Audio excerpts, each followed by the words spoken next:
ఒక 10th class లో చదివి ఇప్పుడు నలుగురు 10 మంది పాస్ అవ్వడానికి పేపర్ వేసావు. మరి ఇంటర్మీడియట్ విద్యా వ్యవస్థ ఏంటి? అది నీ విద్యా సంవత్సరం లేదా? నువ్వు దానికి శాఖ మంత్రి కాదా? విద్యాశాఖ మంత్రి ఇంటర్మీడియట్ స్టాండర్డ్ లో మరి మీకు లేదా? ఇంటర్మీడియట్ పరిస్థితి అంటే ఇంటర్మీడియట్ చెప్పారు. అసలు ఇంటర్మీడియట్ దారుణంగా ఉంది కదా. అసలు ఇంటర్మీడియట్ లో లెక్చరర్స్ ఉన్నారా? ఇంటర్మీడియట్ ఎంపీసీ ఇంగ్లీష్ మీడియం ఉందా? బైపీసీ ఇంగ్లీష్ మీడియం ఉందా? ఓన్లీ వొకేషనల్ కోర్సులు పెట్టి నారాయణ చతుర్వేదికి మాత్రం వాళ్ళకి వ్యాపారం చేసుకోవడం కోసం లైసెన్సులు ఇచ్చి కోట్ల రూపాయల వ్యాపారం. ఎందుకంటే ఇంటర్మీడియట్ జీవితం అండి. ఏ విద్యార్థి జీవితం అయినా టర్నింగ్ పాయింట్ ఇంటర్మీడియట్. అలాంటి ఇంటర్మీడియట్ ని నాశనం చేసి కేవలం ఒక స్కూల్స్ 10 ర్యాంకులు 10 స్కోర్లు రాగానే దాన్ని వేసిన తర్వాత దాన్ని చాలా మంది గొప్పగా హైక్ అయిపోతున్నారు.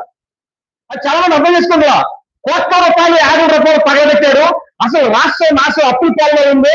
వీడు తగలబెట్టి వీళ్ళు బాబు వీళ్ళు అందరూ కూడా హెచ్చు వ్యాపారం కోసం రాష్ట్ర ఖజానాన్ని గొడవ చేస్తున్నారు. ఎవరన్నా అడిగా ఉన్నారని ఆంధ్రప్రదేశ్ రాష్ట్రం ఎంత